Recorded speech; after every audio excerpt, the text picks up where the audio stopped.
Hello বন্ধুরা, আজ আমি আপনাদেরকে দেখাবো কিভাবে আপনারা আপনাদের নিজেদের ফটোকে একটি সাধারণ ফটো থেকে একটি অ্যানিমেশন ফটোতে রূপান্তর করবেন।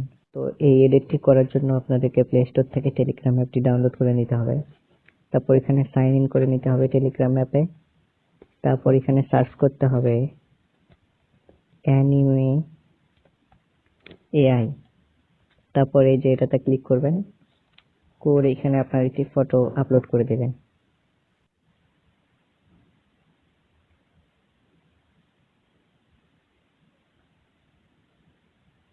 ফটো আপলোড করার কয়েক সেকেন্ডের মধ্যেই এরা আপনাকে একটি অ্যানিমে ফটোতে রূপান্তর করিয়ে পাঠিয়ে দিবে আপনার। এই যে দেখুন পাঠিয়ে দিয়েছে, শুধু 10 সেকেন্ডের ব্যাপার।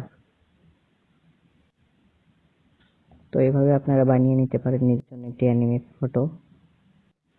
তো ভিডিওটি ভালো লাগলে চ্যানেলটি সাবস্ক্রাইব করবেন, লাইক এবং কমেন্ট করবেন। ধন্যবাদ।